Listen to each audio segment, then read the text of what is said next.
నమస్కారం ETV news కి స్వాగతం. ముందుగా ముఖ్యాంశాలు. ఏపీలో ఐటీ, టెక్స్టైల్, మ్యారిటైమ్ పాలసీలకు కేబినెట్ ఆమోదం. వాట్సాప్ లో సర్టిఫికెట్లు జారీ చేసే ఆర్టీజీఎస్ 4.0 కు green signal. Kakinada port SEZ ఆక్రమణలపై సిఐడి విచారణ జరిపిస్తామన్న సీఎం. జల్ జీవన్ మిషన్ పనుల్లో జాప్యంపై తీవ్ర అసంతృప్తి. పోలవరం ప్రాజెక్టు పనులపై షెడ్యూల్ విడుదలకు చంద్రబాబు ఆదేశం. వాటర్ పాలసీ రూపకల్పనకు సూచన. హైదరాబాద్ అభివృద్ధికి 1,00,000 కోట్లు కావాలన్న రేవంత్.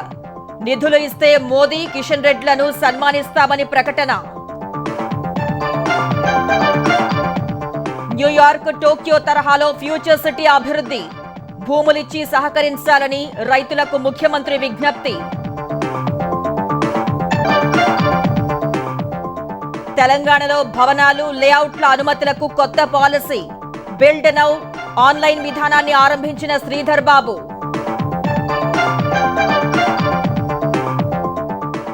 పౌరుల హక్కుల పరిరక్షణలో కొత్త క్రిమినల్ చట్టాలు భేష్. ప్రధాని కితాబు. 3 జాతికి అంకితం చేసిన మోదీ.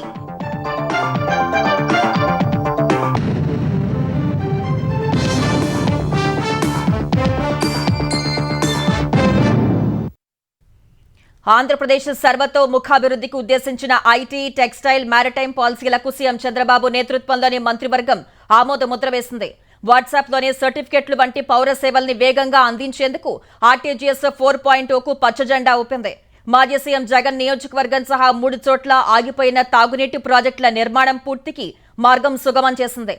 రాజధాని నిర్మాణ పనులకు టెండర్లు పిలిచేందుకు ఏపీ కేబినెట్ అంగీకారం తెలిపింది.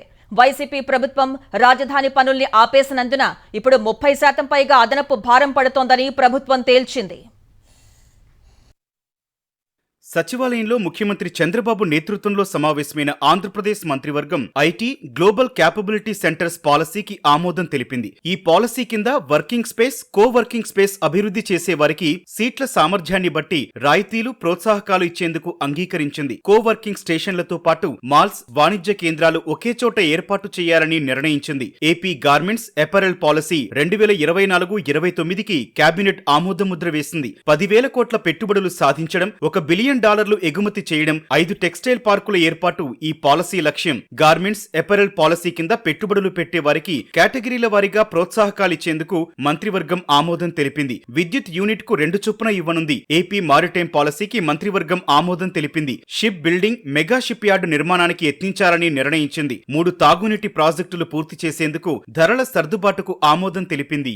శ్రీకాకుళం జిల్లాలో ఉద్దానం ప్రాంతానికి త్రాగునీటి వసతి, అదేవిధంగా వైఎస్ఆర్ జిల్లాలో పులివెందుల నియోజకవర్గానికి మరియు కర్నూలు జిల్లాలో డోన్ నియోజకవర్గానికి, అంటే ఒకటేమో మాజీ ముఖ్యమంత్రి గారిది, ఒకటేమో మాజీ ఫైనాన్స్ మినిస్టర్ గారిది కాన్స్టిట్యున్సీలో 10.5 లక్షల మందికి త్రాగునీటి సమస్య తీర్చడం కోసం గత ప్రభుత్వం రాష్ట్రానికి మేలు చేసి అనేక ప్రాజెక్టుల్ని ధ్వంసం చేస్తే ఈ 3 పులివెందుల గత ముఖ్యమంత్రి గారి కాన్స్టిట్యున్సీ ఆ పనులు పూర్తి చేయడానికి ఈ ప్రభుత్వం నిర్ణయం తీసుకుందని చెప్పేసి నీటి ప్రాజెక్టులు, ఎందుకంటే అక్కడంతా కూడా కరువులకి ఎక్కువగా గురయ్యే ప్రాంతాలు కాబట్టి కేవలం ప్రజల సమస్యలు దృష్టిలో పెట్టుకుని దీన్ని ఆమోదించడం కూడా జరిగిందని చెప్పేసి మనం చేస్తాం.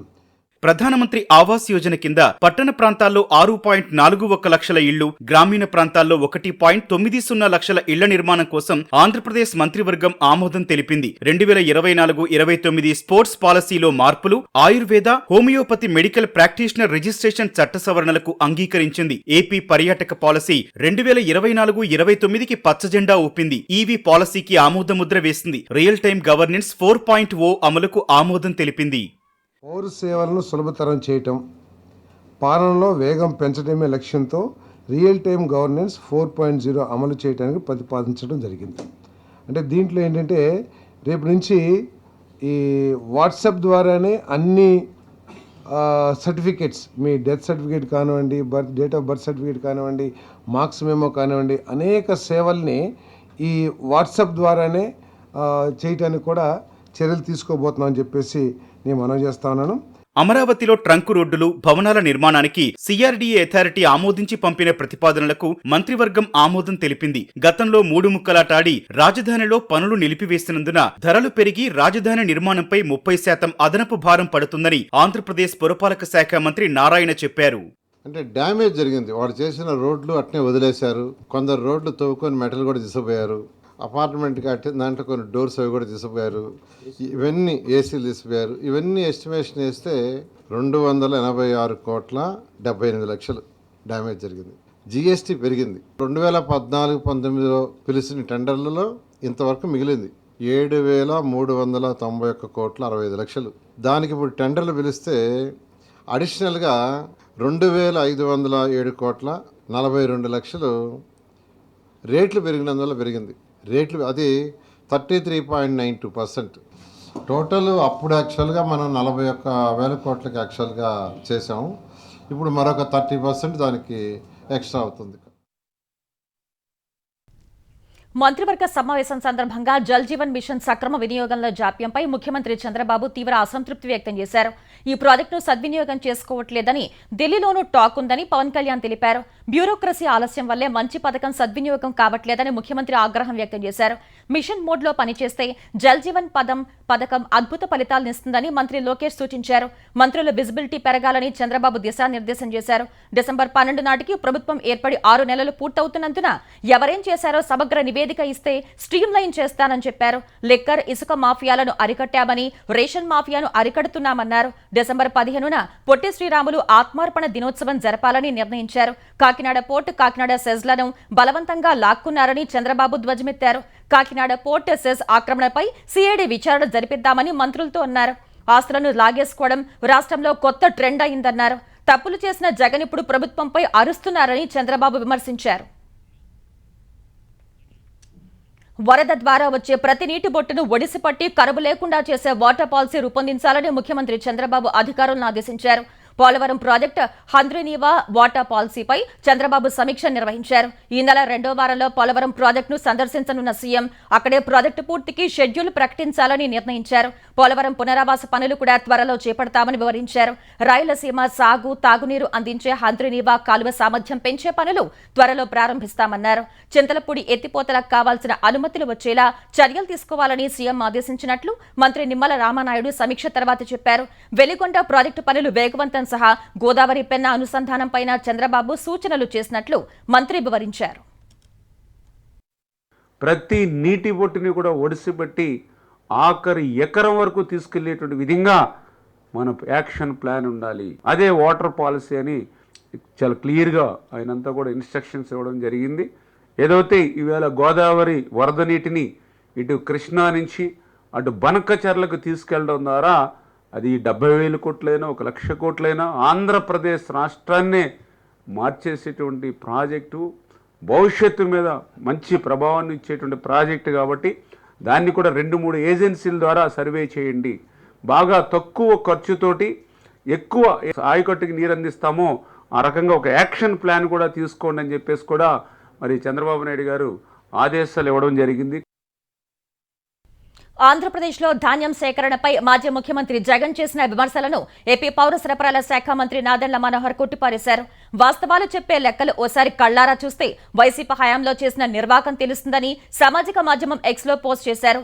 వైసీపీ పాలనలో ఈ సమయానికి 4,43,904 మెట్రిక్ టన్నుల ధాన్యం సేకరిస్తే బాధ్యతతో పనిచేస్తున్న కూటమి ప్రభుత్వం 9,14,680 మెట్రిక్ టన్నులు సేకరించినట్లు నాదెండ్ల తన పోస్టులో వివరించారు.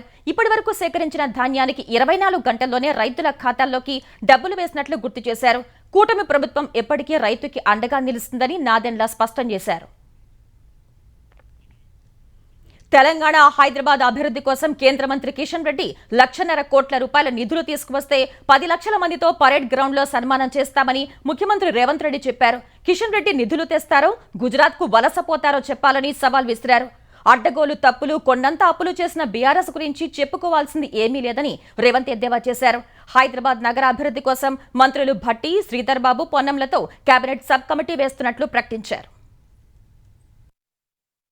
ప్రజాపాలన విజయోత్సవాల్లో భాగంగా హైదరాబాద్ మహానగరంలో CM Revanth Reddy greater Hyderabad municipal corporation high city ప్రాజెక్టులో భాగంగా 5,942 కోట్ల రూపాయలతో చేపట్టిన పలు అభివృద్ధి పనులను లాంఛనంగా ప్రారంభించారు. ఇందులో జూ పార్క్ నుంచి ఆరాంఘర్ చౌరస్తా వరకు 736 కోట్ల రూపాయల వ్యయంతో నిర్మించిన 4 కిలోమీటర్ల వంతెనను ప్రారంభించారు. ట్రాఫిక్ క్రమబద్ధీకరించేందుకు కేబీఆర్ పార్క్ చుట్టూ చేపట్టనున్న 6 జంక్షన్ల అభివృద్ధికి శంకుస్థాపన చేశారు. గ్రేటర్ పరిధిలో పలు సుందరీకరణ పనులు ప్రారంభించిన సీఎం వర్షాకాలంలో వరద నీరు రహదారులపై నిలవకుండా నిర్మించిన 12 భూగర్భ సంపులను ప్రారంభించారు. నాగోల్ వద్ద దాదాపు 800 కోట్లతో 15 ఎకరాల విస్తీర్ణంలో జలమండలి రాంకీ సంస్థ నిర్మించిన దేశంలోని అతిపెద్దదైన 320 MLD మురుగునీటి శుద్ధి కేంద్రాన్ని రేవంత్ ప్రారంభించారు. మీరాలం, మియాపూర్ పటేల్ చెరువు, సఫిల్గూడ, ఫతేనగర్, కాజాకుంట ఎస్టీపీలను ముఖ్యమంత్రి ప్రారంభించారు. హైదరాబాద్ లో మరిన్ని అభివృద్ధి పనులు చేపట్టేందుకు కేంద్రం నుంచి నిధులు తేవాలని కేంద్ర మంత్రి కిషన్ రెడ్డికి సీఎం సవాల్ విసిరారు. మీరు నిధులు తెస్తారా లేకపోతే గుజరాత్కే వలసపోయి అక్కడనే బతుకుతారా అని నేను అడగదలుచుకున్న కిషన్ రెడ్డి గారిని. మూసి ప్రక్షాళనకు నీ దగ్గర ఉన్న యాక్షన్ ప్లాన్ ఏంది? కేంద్రం నుంచి ఏం నిధులు తీసుకొస్తావు? విస్తరించే మెట్రోకి నీ విధానం ఏంది? నిధులు ఎన్ని మోడీ నుంచి అడిగి తీసుకొస్తావో తెలంగాణ ప్రజలకు చెప్పు. 1,50,000 కోట్లు మోడీని ఇప్పించు. అధికారికంగా నిన్నక్కడ పరేడ్ గ్రౌండ్ లో 10 లక్షల మందితో సన్మానం చేసే జిమ్మేదారి నేను తీసుకుంటా కిషన్ రెడ్డి గారు. తమ పాలనలో హైదరాబాద్లో స్థిరాస్తి వ్యాపారం వేగంగా అభివృద్ధి చెందుతోందని తెలిపారు. హైడ్రా ఆక్రమణలను మాత్రమే కూల్చివేసిందని వివరించారు. హైదరాబాద్ నగర రియల్ ఎస్టేట్ దాదాపుగా 29% అభివృద్ధి చెందింది. ఇది మా నిబద్ధతకు, మేమిచ్చిన అనుమతులకు రియల్ ఎస్టేట్ ఆదాయం పెరిగింది, తగ్గలేదు. చెరువులు ఆక్రమించుకున్నోళ్ళు, నాలాలు ఆక్రమించుకున్నోళ్ళు, కుంటలను ఆక్రమించుకున్నోళ్ళ పాలిట హైడ్రా అనేది వాళ్ళ నిద్రలో కూడా వాళ్ళు ఉలిక్కిపడి లేచే విధంగా పనిచేస్తుంది. హైదరాబాదు నగరాన్ని అభివృద్ధిని అడ్డుకొని దెబ్బతీసి ఈ రోజు ఆ నీళ్లు రోడ్ల మీదకి వస్తుంటే వాటి ఆక్రమణలు తొలగించడానికి మాత్రమే హైడ్రా పనిచేస్తుంది. ప్రపంచంలోని అతిపెద్ద నగరాల తరహాలో ఫ్యూచర్ సిటీని నిర్మిస్తామని రేవంత్ రెడ్డి వివరించారు. రేపటి ప్రపంచానికి అద్భుతమైన నగరాన్ని అందించే ఫ్యూచర్ సిటీ ముచ్చెర్ల ప్రాంతంలో, బాగరకుంట ప్రాంతంలో నిర్మించుకుంటున్నాం. దాదాపుగా 15,000 ఎకరాల భూమి ఉన్నది. అదనంగా ఇంకొక 15,000 ఎకరాలు భూమి రైతులు సహకరించి అందిస్తే 40 నుంచి 50,000 ఎకరాలతోటి ఒక అద్భుతమైన నగరాన్ని నిర్మించుకొని ప్రపంచంలో ఉండే న్యూయార్కో లేకపోతే మన టోక్యో లాంటి నగరాలను, సింగపూర్ లాంటి నగరాలను పోటీ పడే విధంగా నగరాన్ని నిర్మించుకుందాం అనుకుంటున్నాం. హైదరాబాద్ అభివృద్ధిపై ఉప ముఖ్యమంత్రి భట్టి విక్రమార్క నేతృత్వంలో మంత్రివర్గ ఉపసంఘం వేస్తున్నామని చెప్పారు. మంత్రులు శ్రీధర్ బాబు, పొన్నం సభ్యులుగా ఉన్న కమిటీకి బీజేపీ, బీఆర్ఎస్ ప్రతిపాదనలు ఇవ్వాలని సూచించారు. మేధావులు కూడా రాష్ట్రాభివృద్ధి కోసం ప్రతిపాదనలు పంపాలని కోరారు. మాజీ మంత్రి హరీష్ రావుపై పంజాగుట్ట పోలీస్ స్టేషన్లో కేసు నమోదైంది. సిద్దిపేట నివాసి గదగోని చక్రధర్ గౌడ్ ఫిర్యాదు ఆధారంగా హరీష్ రావు సహా ఫోన్ ట్యాపింగ్ కేసులో నిందితుడు రాధాకిషన్ రావు ఇతరులపై కేసు నమోదు చేశారు. 2022 ఏడాది తమ ఫార్మర్స్ ఫస్ట్ ఫౌండేషన్ ద్వారా సిద్దిపేటలో ఆత్మహత్య చేసుకున్న 100 మంది రైతు కుటుంబాలకు ఒక్కొక్కరికి 1,00,000 చొప్పున ఆర్థిక సాయం చేయాలని భావిస్తే పోలీసులు అనుమతి ఇవ్వలేదని చక్రధర్ గౌడ్ తెలిపారు. 2023 మార్చిలో రైతు కుటుంబాలకు చెందిన 150 మంది వితంతువులకు 1,00,000 రూపాయల చొప్పున పంపిణీ చేసినట్టు తెలిపారు. ఈ కార్యక్రమానికి స్థానిక ఎమ్మెల్యే సహా ఏ ఇతర రాజకీయ నేతల్ని ఆహ్వానించలేదని వివరించారు. అప్పటి నుంచే తనపై కక్ష పెంచుకున్న హరీష్ ఇలాంటి సేవలు ఆపకుంటే చంపేస్తామని బెదిరించారని, ఓ పరిశ్రమను ప్రారంభిస్తే అనుమతులు లేవని అరెస్ట్ చేయించి జైలుకు పంపారని తెలిపారు. బెయిల్పై విడుదలైన తర్వాత తనకు తన భార్యకు కూడా బెదిరింపులు వచ్చాయన్నారు. తర్వాత పంజాగుట్టలోని తన కార్యాలయానికి మఫ్టీలో వచ్చిన పోలీసులు తనను కస్టడీలోకి తీసుకుని టాస్క్ ఫోర్స్ డీసీపీ రాధాకిషన్ రావు ఎదుట హాజరుపరిచారని చక్రధర్ గౌడ్ చెప్పారు. ఆ సమయంలో హరీష్ రావు ఆగ్రహంతో ఉన్నారని, వెంటనే బీఆర్ఎస్ లో చేరాలని పోలీసులు తనపై ఒత్తిడి చేశారని వివరించారు. తర్వాత సీసీఎస్ పోలీసులు తనపై మరో 2 కేసులు పెట్టారని తెలిపారు.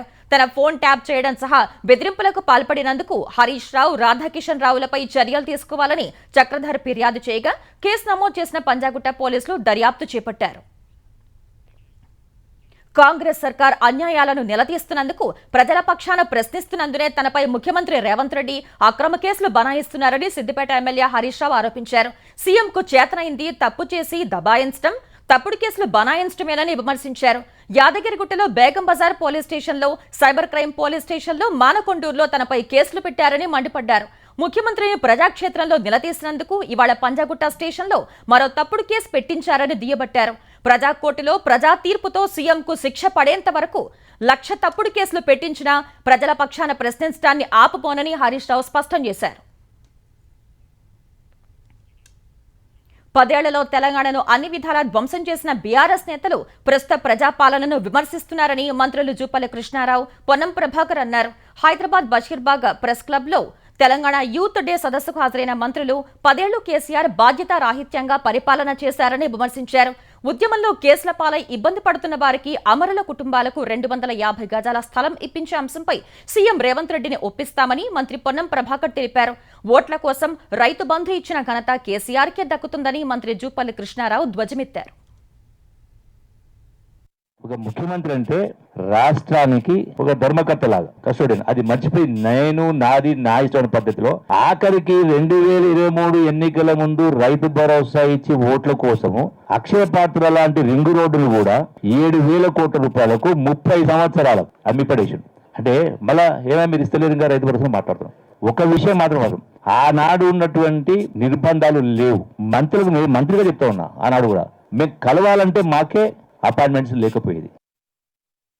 భవనాలు, లేఅవుట్ల అనుమతులు సకాలంలో అందేలా చర్యలు తీసుకుంటున్నామని తెలంగాణ ఐటీ పరిశ్రమల శాఖ మంత్రి శ్రీధర్ బాబు తెలిపారు. భవనాలు, లేఅవుట్ల అనుమతుల కోసం బిల్ట్ నౌ అనే ఆన్లైన్ విధానాన్ని మంత్రి ప్రారంభించారు. స్థిరాస్తి రంగంలో ఇప్పటికే హైదరాబాద్ ప్రథమ స్థానంలో ఉందని, హైదరాబాద్ ప్రజలే గృహ రుణాలు అధికంగా తీసుకుంటున్నారని చెప్పారు. రాష్ట్రంలో వ్యాపారాలకు మరింత అనుకూలమైన వాతావరణం కల్పిస్తున్నామని, గత ప్రభుత్వం తీసుకువచ్చిన అభివృద్ధి విధానాలను కొనసాగిస్తున్నామని శ్రీధర్ బాబు వివరించారు. ఈ కొత్త అప్లికేషన్ దేశంలోనే అత్యంత వేగవంతమైన డ్రాయింగ్ స్క్రూటినీ సాఫ్ట్వేర్ కలిగి ఉంటుంది. హైరైజ్ భవనాల స్క్రూటినీ కూడా కొద్ది నిమిషాల్లోనే జరగబోతుంది. దీంట్లో ఆర్టిఫిషియల్ ఇంటెలిజెన్స్ ఆధారిత సహాయం ఉంటుంది. దాంట్లో ఈ ఏఐ ఆధారిత చాట్ సపోర్ట్ సిస్టమ్ ని కలిగి ఉంటుంది. ఆగ్యుమెంటెడ్ రియాలిటీతో కూడిన 3D విజువలైజేషన్ ఈ అప్లికేషన్ లో పొందుపరచడం జరిగింది. దివ్యాంగులకు విద్య, ఉద్యోగ, ఉపాధి, సంక్షేమాల్లో చేయూతనిచ్చేందుకు తమ ప్రభుత్వం కట్టుబడి ఉందని మహిళా శిశు సంక్షేమ శాఖ మంత్రి సీతక్క అన్నారు. రవీంద్ర భారతిలో దివ్యాంగుల దినోత్సవ వేడుకల్లో పాల్గొన్న మంత్రి ప్రైవేటు ఉద్యోగాల్లో దివ్యాంగులకు 4% రిజర్వేషన్లు కల్పించేందుకు ప్రయత్నిస్తున్నట్టు తెలిపారు. దివ్యాంగుల సంక్షేమం కోసం 100 కోట్ల రూపాయలు కేటాయించామని, అలాగే పరికరాల కోసం బడ్జెట్లో 25 కోట్లు వెచ్చించినట్లు చెప్పారు. త్వరలోనే పింఛన్ కూడా పెంచుతామని మంత్రి వివరించారు.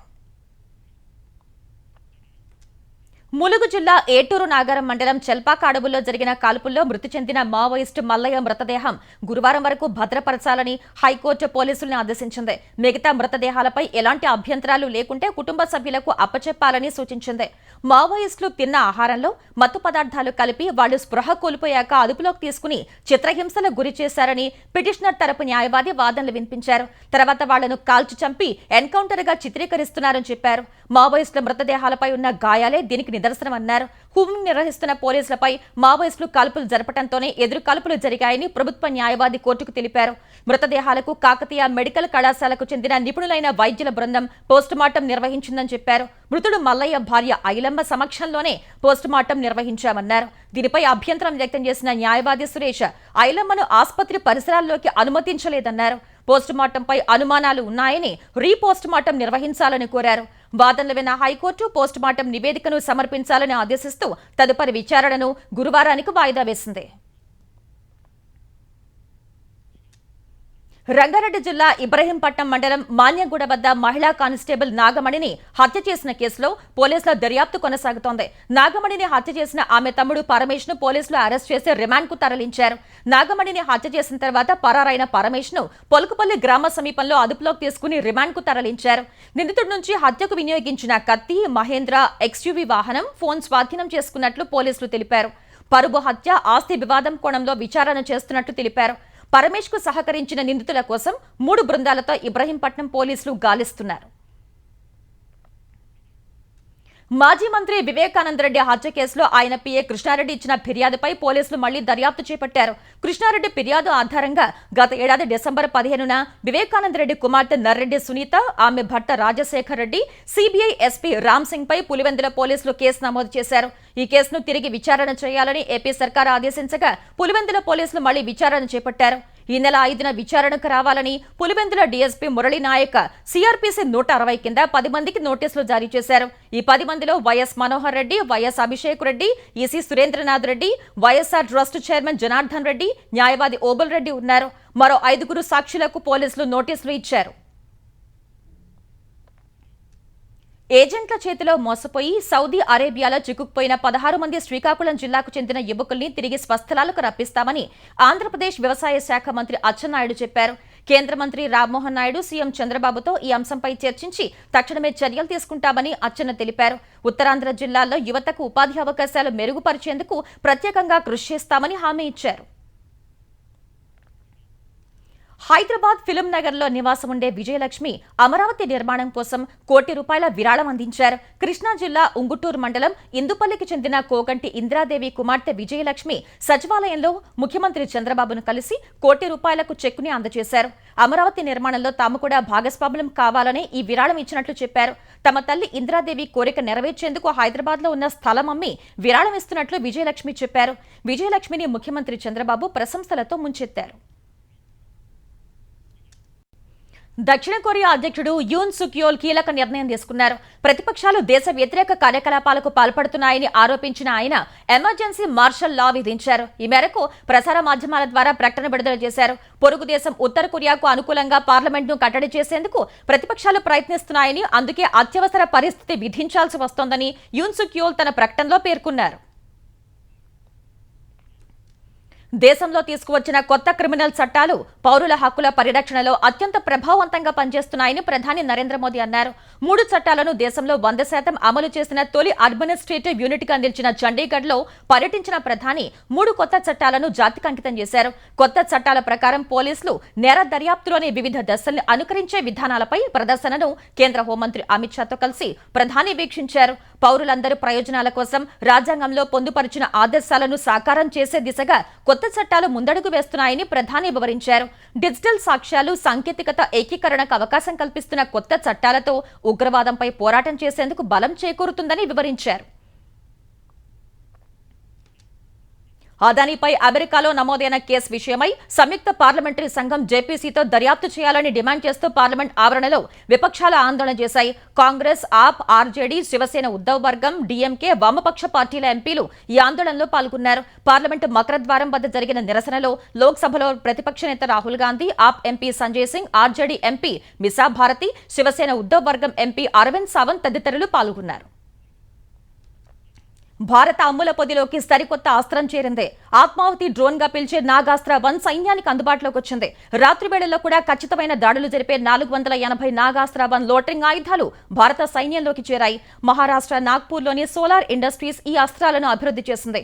జీపీఎస్ ఆధారంగా పనిచేసే నాగాస్త్ర-1 ఖచ్చితత్వంతో దాడి చేయగలదు. 9 కిలోల బరువుండే ఈ డ్రోన్ దాదాపు 45 మీటర్ల ఎత్తు వరకు ఎగరటం సహా రాడార్లకు దొరకకుండా దాడులు చేయగలవని అధికారులు తెలిపారు. అభివృద్ధి చెందిన దేశాల వద్ద ఉన్న డ్రోన్ల కంటే నాగాస్త్ర డ్రోన్లు మరింత మెరుగైనవని భారత సైన్యం తెలిపింది.